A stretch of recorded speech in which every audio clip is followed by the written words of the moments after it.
Hello, my dear friends and fellow aspirants. Welcome to our YouTube channel, Ni UPSC Journey. Today, our topic of discussion is fundamental rights.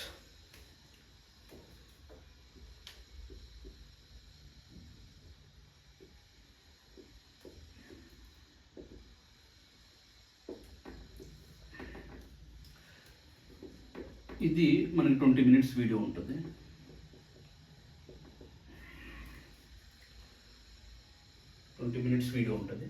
ఈ 20 minutesలో మనం ఏం discuss చేస్తామంటే fundamental rights fundamental ఎందుకు అన్నారు, why ఇంకా fundamental, అలాగే ఇవి ఎక్కడి నుంచి ఇన్స్పైర్ అయ్యారు, ఫండమెంటల్ రైట్స్ ఏంటి, సో అలాగే ఫండమెంటల్ రైట్స్ ఎందుకు,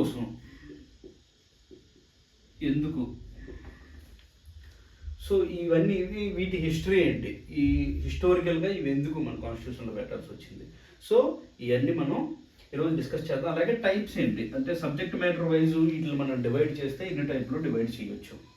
అలాగే డాక్టర్ బిఆర్ అంబేద్కర్ గారు ఒక ఫండమెంటల్ రైట్ విషయంలో ఒక ఎక్సలెంట్ కామెంట్ చేశారు. అదేంటి, ఒక ఫండమెంటల్ రైట్ని పర్టికులర్గా ఆర్టికల్ 32ని ఆయన ఒక మాట అన్నారు. అదేంటి ఆర్టికల్ 32 ఏంటి, దీన్ని కూడా కొంచెం రైట్స్ అన్నిటి మీద కాకుండా దీని మీద కొంచెం ఒక 1 minute దీని మీద డిస్కస్ చేద్దాం. సో అది ఈరోజు మన థీమ్ ఆఫ్ వీడియో. ఈరోజు వీడియో థీము ఈ 20 నిమిషాల్లో మనం ఇది డిస్కస్ చేస్తాం. ఫీచర్స్ ఏంటి, పర్పస్ ఏంటి, ఫండమెంటల్ రైట్స్ తాలూకా పర్పస్ ఏంటి, ఇవన్నీ డిస్కస్ చేద్దాం. So first fundamental rights fundamental ఎందుకన్నారంటే ఇవి ఏం గ్యారంటీ చేస్తాయంటే పర్సనల్ లిబర్టీ,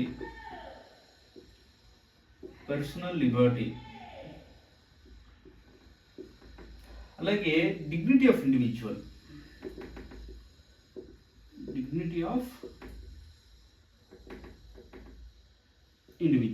పర్సనల్ లిబర్టీ అలాగే డిగ్నిటీ ఆఫ్ ఇండివిజువల్ని గ్యారంటీ చేస్తాయి. సపోజ్ ఇప్పుడు మనం మన ఇంట్లో ఉన్నాం, సడన్గా ఒక పోలీస్ ఆఫీసర్ వచ్చి మనల్ని అరెస్ట్ చేయవచ్చా వితౌట్ ఎనీ అరెస్ట్ వారెంట్ కానీ ఏదైనా సపోజ్ మనల్ని అరెస్ట్ చేయవచ్చా, చేయకూడదా?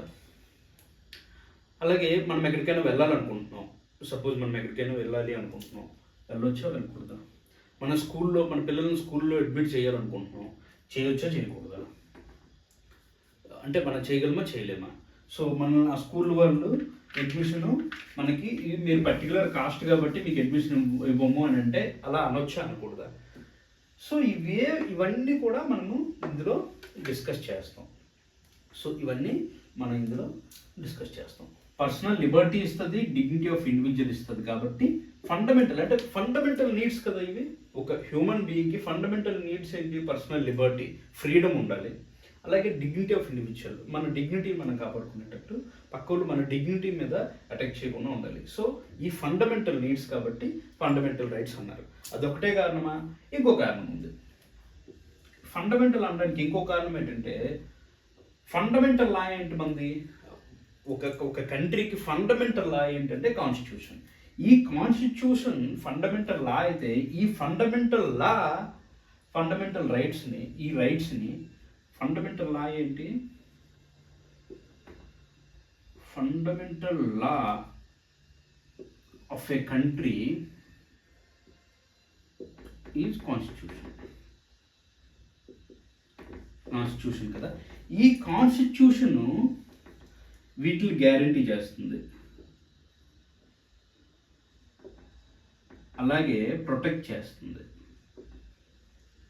ఈ రైట్స్ని కాన్స్టిట్యూషన్ గ్యారంటీ ఇస్తూ ఈ రైట్స్ మీకు ఉన్నాయి అనే గ్యారంటీ మనకు కాన్స్టిట్యూషన్ ఇస్తుంది. అలాగే ఈ రైట్స్ ఎక్కడైనా వైలేట్ అయితే నేను ప్రొటెక్ట్ చేస్తానని కాన్స్టిట్యూషనే మనకు చెప్తుంది. ఎలా కాన్స్టిట్యూషన్ ప్రొటెక్ట్ చేస్తుంది? సుప్రీంకోర్టు ద్వారా, కాన్స్టిట్యూషన్ కోర్ట్స్ ద్వారా ఈ రైట్స్ని ప్రొటెక్ట్ చేస్తుంది. సో ఫండమెంటల్ లా మనకి ఇచ్చిన రైట్స్ కాబట్టి fundamental law of country constitution guarantee చేసి ప్రొటెక్ట్ చేసే రైట్స్ కాబట్టి ఫండమెంటల్ రైట్స్. సో ఈ రెండు విధాలుగా personal liberty and dignity of individual ఇస్తూ fundamental law of the land constitution మనల్ని వీటిని గ్యారంటీ చేస్తూ ప్రొటెక్ట్ చేస్తుంది. కాబట్టి ఇవి ఫండమెంటల్ రైట్స్ అనుకున్నాం. సో ఇవి ఎందుకు కావాలి మనకి? ఈ ఫండమెంటల్ రైట్స్ ఎందుకు కావాలి? మనం మన కాన్స్టిట్యూషన్ రాసుకోక ముందు, బిఫోర్ అవర్ కాన్స్టిట్యూషన్, మనం బ్రిటిష్ రూల్లో ఉన్నాం. బ్రిటిష్ రూల్లో ఉండేటప్పుడు మనకు ఫ్రీడమ్ ఆఫ్ స్పీచ్ ఉండేదా? ఫ్రీడమ్ ఆఫ్ స్పీచ్ ఉండేదా? ఉండేది కాదు కదా. అలాగే ఈక్వాలిటీ ఉండేదా? ఈక్వాలిటీ ఉండేదా? ఒక విషయం చెప్తా. బ్రిటిష్ ఇండియాలో ఒక ఇండియన్ జడ్జ్ అయ్యాడు అనుకోండి. సపోజ్ ఒక ఇండియన్ జడ్జ్ అయ్యాడు బ్రిటిష్ ఇండియాలో. ఇప్పుడు ఈ జడ్జి దగ్గరికి ఒక కేసు వచ్చింది. ఈ జడ్జి దగ్గరికి వచ్చిన కేసులో అక్యూజ్డ్ సపోజ్ బ్రిటిషర్ అనుకోండి. జడ్జి ఇండియన్, ఒక కేసు వచ్చింది. ఆ కేసులో అక్యూజ్డ్ బ్రిటిష్ అయితే ఈ జడ్జు ఈ కేసు వినకూడదు. అక్యూజ్డ్ ఇండియన్ అయితే ఈ జడ్జి కేసు వినొచ్చు. సో ఇక్కడ ఈక్వాలిటీ ఎక్కడుంది? ఇండియన్ జడ్జు బ్రిటిష్ అక్యూజ్డ్, ఒక బ్రిటిష్ పర్సన్ అక్యూజ్డ్ అయితే ఆ కేసులో ఇండియన్ జడ్జు తీర్పు ఇవ్వడాన్ని కూడా, కొన్ని రకాల తీర్పులను ఇవ్వడాన్ని కూడా అప్పటి బ్రిటిష్ గవర్నమెంట్, బ్రిటిష్ క్రౌను మనల్ని ఆపింది, లిమిట్ చేసింది. సో ఈక్వాలిటీ లేదు, ఫ్రీడమ్ ఆఫ్ స్పీచ్ లేదు. సో ఈ రెండు లేవు కాబట్టి మన కాన్స్టిట్యూషన్ మేకర్స్, మనకి ఇండిపెండెన్స్ వచ్చిన తర్వాత కాన్స్టిట్యూషన్ మనం ప్రిపేర్ చేసుకునేటప్పుడు ఈ రెండు మన basic needs, freedom of speech కానీ, ఈక్వాలిటీ కానీ, ఇవి పర్సనల్ లిబర్టీలోకి వస్తాయి, డిగ్నిటీ ఆఫ్ ఇండివిజువల్లోకి వస్తాయి. కాబట్టి ఇవి బేసిక్ నీడ్స్, ప్రతి పర్సన్కి ఉండాల్సిన బేసిక్ నీడ్స్. కాబట్టి ఇవి డెఫినెట్గా మన కాన్స్టిట్యూషన్లో ఉండాలి అని అనుకున్నారు కాబట్టి పెట్టారు. యాజ్ వెల్ యాజ్ యుఎస్ కాన్స్టిట్యూషన్లో కూడా బిల్ ఆఫ్ రైట్స్ అని ఉంటుంది. బిల్ ఆఫ్ రైట్స్ నేను features of Indian constitution previous వీడియోలో నేను చెప్పాను, ఒక్కొక్క పార్టు ఎక్కడెక్కడ నుంచి మన కాన్స్టిట్యూషన్ మేకర్స్ ఇన్స్పైర్ అయ్యారు అని. ఫండమెంటల్ రైట్స్ మనకి యుఎస్ కాన్స్టిట్యూషన్ నుంచి ఇన్స్పైర్ అయ్యారు. యుఎస్ కాన్స్టిట్యూషన్లో ఏముంటుంది? బిల్ ఆఫ్ రైట్స్ ఉంటుంది. ఈ బిల్ ఆఫ్ రైట్స్ నుంచి మన ఫండమెంటల్ రైట్స్ ఇన్స్పైర్ అయ్యారు. సో ఇది హిస్టారికల్ బ్యాక్గ్రౌండ్ ఇది అయిపోతే, ఇప్పుడు మన కాన్స్టిట్యూషన్లో అసలు ఈ కాన్స్టిట్యూషన్లో పెట్టడానికి ఇంకా పర్పస్ ఏంటి? అంటే ఇది మన ఫండమెంటల్ రైట్స్ ఇవి కొన్ని ప్రివెంట్ చేస్తాయి. ఏంటంటే మన ఫార్మ్ ఆఫ్ గవర్నమెంట్లో గవర్నమెంటల్ ఆర్గన్స్ 3 ఆర్గన్స్ ఉంటాయి. ఏంటి? First executive, legislature and judicial. ఈ 3 ఆర్గన్స్లో ఇందాక మనం చెప్పుకున్నాం, పోలీస్ ఆఫీసర్ వచ్చి మనల్ని అరెస్ట్ చేయొచ్చు అంటే చేయలేదు. పోలీస్ ఆఫీసర్ వచ్చి మనల్ని అరెస్ట్ చేసేయగలరా అంటే చేయకుండా మనల్ని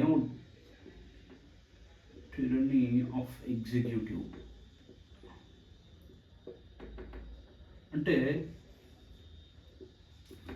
మన ఎగ్జిక్యూటివ్ ఆర్గన్ ఏదైతే ఉందో, పోలీస్ కానీ లేదంటే ఆఫీసర్స్ కానీ మన మీద నిరంకుశంగా మనల్ని వాళ్ళు అరెస్ట్ చేయడం కానీ, మన మీద యాక్షన్ తీసుకోవడం కానీ, ఎగ్జిక్యూటివ్ యాక్షన్ టెరనికల్గా ఉండడం, టెరనికల్గా అంటే తెలుగులో నిరంకుశంగా ఉండడాన్ని ప్రివెంట్ చేస్తుంది.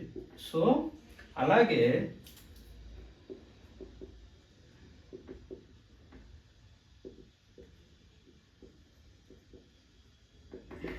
లెజిస్లేటివ్ వింగ్ ఉంది. ఈ లెజిస్లేటివ్ వింగ్ ఏం చేస్తుంది? లాస్ పాస్ చేస్తుంది. ఈ లాసు ఆర్బిట్రరీగా అంటే వాళ్ళకి నచ్చినట్టుగా వాళ్ళు పాస్ చేయకుండా అవి కాన్స్టిట్యూషన్తో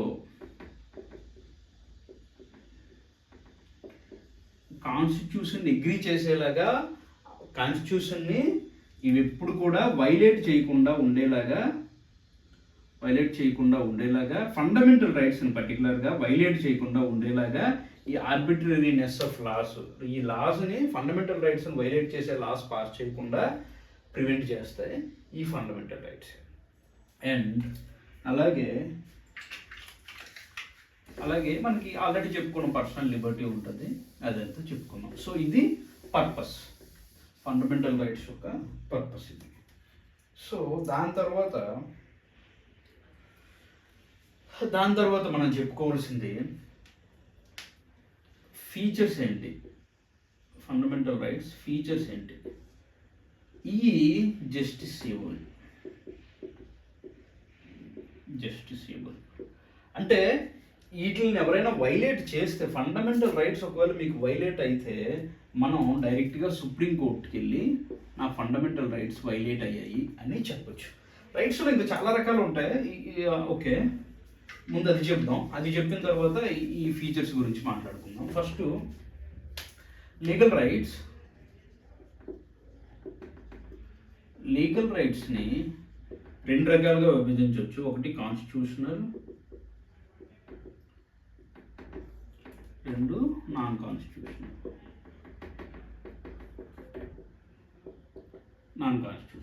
ఈ కాన్స్టిట్యూషనల్ రైట్స్లో fundamental rights other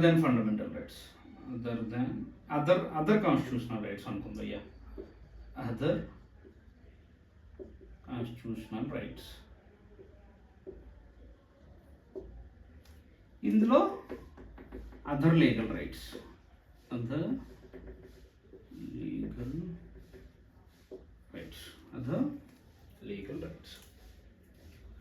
so fundamental rights ఏంటి? ఆర్టికల్ 12 to 35, పర్టికులర్గా మాట్లాడుకుంటే 14 to 32 యాక్చువల్గా. అలాగే అదర్ కాన్స్టిట్యూషనల్ రైట్స్ ఏంటి? Right to property,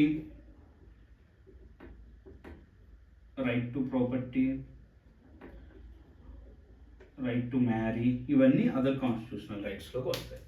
right to marry ముందు ఫండమెంటల్ రైట్స్గా సుప్రీంకోర్టు డిక్లేర్ చేసింది. తర్వాత మళ్ళీ ఇంకో జడ్జిమెంట్లో రైట్ టు మ్యారీ అనేది ఫండమెంటల్ రైట్ కాదు అని సుప్రీంకోర్టు చెప్పింది.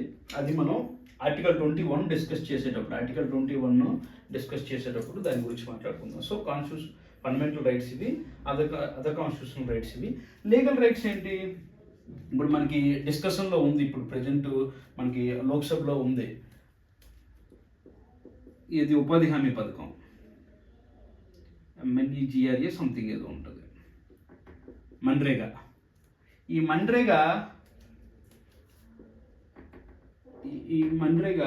Mahatma Gandhi rural employment guarantee act, Mahatma Gandhi national rural employment guarantee act. So ఇది ఇప్పుడు మనకి ప్రజెంట్ ఈ బిల్లు దీన్ని నేమ్ మారుస్తున్నారు, దీన్ని స్ట్రక్చర్ మారుస్తున్నారు కదా. ఇది మనకి యాక్చువల్గా నాన్ కాన్స్టిట్యూషనల్ రైట్. అంటే మనకి ఏంటి రైట్? అందులో మినిమం 100 days, ఇంతకు ముందు మినిమం 100 days ఆఫ్ వర్క్ ఉండేది, అది రైట్. ఎటువంటి రైట్? ఫండమెంటల్ రైటా కాదు, అది non constitutional right, legal right. So అది ఇప్పుడు జస్టిసిబుల్ అన్నాం కదా, ఇప్పుడు సపోజ్ ఈ రైట్ ఈ మన్రేగాలో మనకి 100 days, minimum 100 days of work మనకి ప్రొవైడ్ చేయలేదు అనుకోండి, మనం కోర్టుకి వెళ్ళొచ్చు. బట్ డైరెక్ట్గా మనం సుప్రీం కోర్టుకి వెళ్ళలేము, లోకల్ కోర్ట్స్కి వెళ్ళొచ్చు. అలాగే ఇక్కడ ఈ కాన్స్టిట్యూషనల్ రైట్స్ ఉన్నాయి, అదర్ కాన్స్టిట్యూషనల్ రైట్స్ ఉన్నాయి. ఈ కాన్స్టిట్యూషనల్ రైట్స్ ఏవైనా వైలేట్ అయితే సుప్రీం కోర్టుకి కాకుండా లోవర్ కోర్ట్స్కి వెళ్ళొచ్చు. బట్ ఫండమెంటల్ రైట్స్ని ఒకవేళ వైలేట్ అయితే, ఈ ఫండమెంటల్ రైట్స్ ఒకవేళ వైలేట్ అయితే డైరెక్ట్గా మనం సుప్రీంకోర్టుకి వెళ్ళొచ్చు. ఈ రెండు రైట్స్ విషయంలో ఈ వైలేట్ అయితే ముందు లోవర్ కోర్ట్స్కి వెళ్ళి, లోవర్ కోర్ట్స్ మనకి అపీలేట్ సర్టిఫికేట్ ఇస్తే, ఎస్ మీరు సుప్రీంకోర్టుకి వెళ్ళొచ్చు అని లోవర్ కోర్ట్ సర్టిఫై చేస్తే అప్పుడు మనం సుప్రీంకోర్టుని అప్రోచ్ అవ్వచ్చు. బట్ వీటి విషయంలో డైరెక్ట్గా మనకి సుప్రీంకోర్టుకి వెళ్ళొచ్చు. ఎందుకు డైరెక్ట్గా వెళ్ళొచ్చు? వీటిని ఏం గ్యారంటీ చేస్తుంది, ఏం ప్రొటెక్ట్ చేస్తుంది? కాన్స్టిట్యూషన్ ప్రొటెక్ట్ చేస్తుంది. ఫండమెంటల్ రైట్ని కాన్స్టిట్యూషన్ ప్రొటెక్ట్ చేస్తుంది. కాన్స్టిట్యూషన్ ప్రొటెక్ట్ చేసేది సుప్రీంకోర్టు. ఫండమెంటల్ రైట్స్ని కాన్స్టిట్యూషన్ ప్రొటెక్ట్ చేస్తే, కాన్స్టిట్యూషన్ ప్రొటెక్ట్ చేసేది సుప్రీంకోర్టు. కాబట్టి డైరెక్ట్గా మనం సుప్రీంకోర్టుకి వెళ్ళొచ్చు. సో అది జస్టిసిబిలిటీ.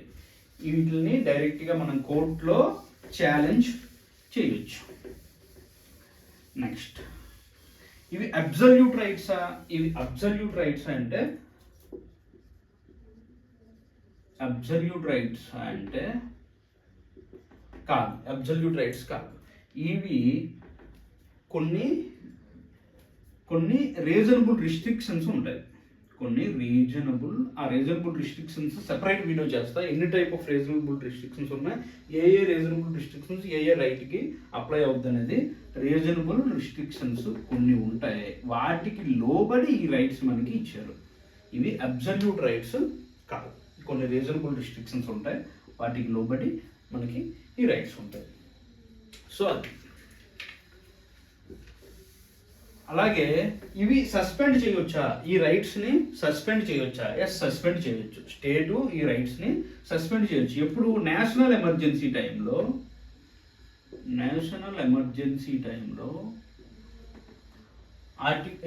ఈ ఫండమెంటల్ రైట్స్ని సస్పెండ్ చేయొచ్చు. బట్ నేషనల్ ఎమర్జెన్సీ వచ్చినా కానీ ఆర్టికల్ నెంబర్ 20 and 21 మాత్రం సస్పెండ్ చేయకూడదు. ఈవెన్ నేషనల్ ఎమర్జెన్సీ పెట్టేటప్పుడు అన్ని ఫండమెంటల్ రైట్స్ని సస్పెండ్ చేసినా కానీ ఆర్టికల్ 20లో 21లో మనకి ఏవైతే రైట్స్ గ్యారంటీ ఇస్తుందో కాన్స్టిట్యూషన్, ఆ 2 రైట్స్ని మాత్రం సస్పెండ్ చేయలేరు. అండ్ ఇంకో రైట్ ఉంటుంది ఆర్టికల్ నెంబర్ 19లో. ఆర్టికల్ నెంబర్ 19లో ఒక 6 రైట్స్ ఉంటాయి. Right to freedom of speech, expression, అవి ఉంటాయి. ఈ రైట్స్లో ఈ 6 రైట్స్ నేషనల్ ఎమర్జెన్సీ టైంలో సస్పెండ్ చేయొచ్చు. బట్ ఎప్పుడు సస్పెండ్ చేయొచ్చు, ఏ విధంగా నేషనల్ ఎమర్జెన్సీ వస్తే? ఎక్స్టర్నల్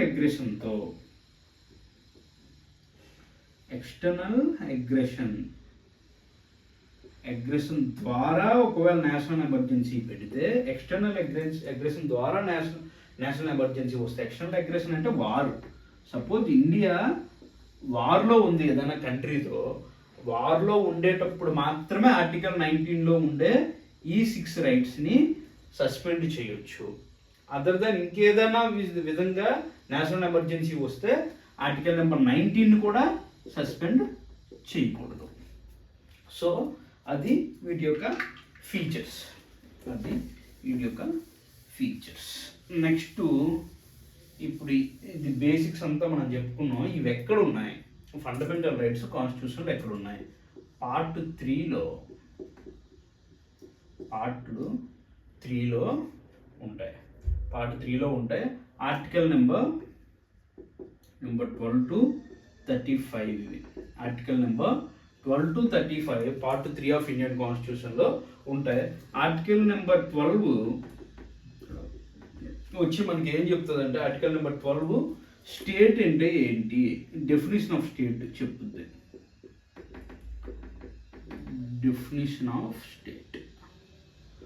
అలాగే 13 లాస్ ఏంటి, ఏ లాస్ వీటిని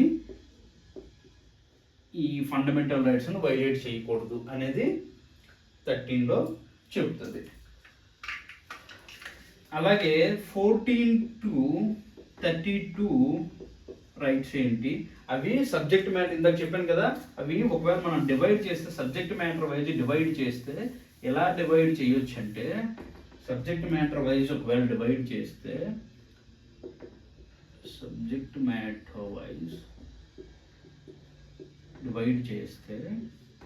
మనం కాన్స్టిట్యూషన్ని first right to equality,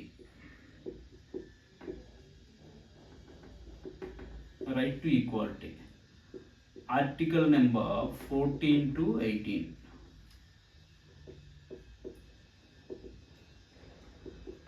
right to freedom, article number 19 to 22. Right against exploitation,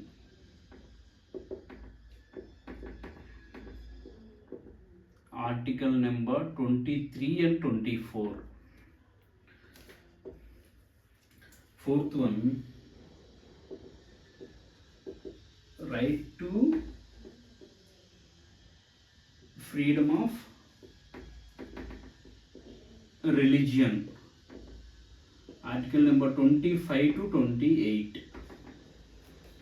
Fifth one,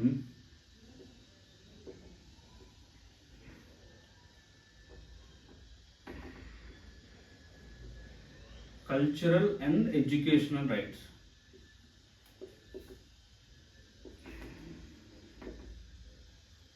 cultural and educational rights, article number 29, 30. Sixth one,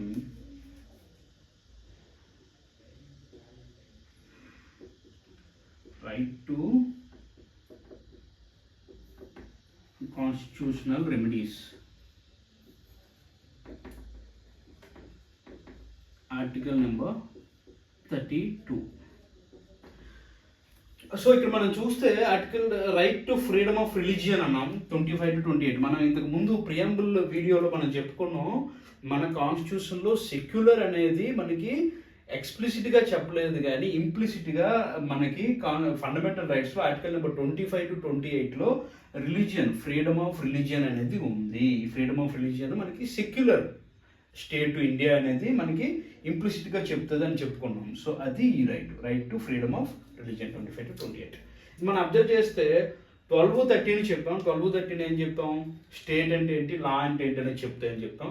14 to 18, 19 to 22, 23, 24, 25 to 28, 29 to 30, 32 అన్నాం. 31 article number 31 ఇందులో లేదు. Article number 31 ఏమైందంటే ఇది right to property,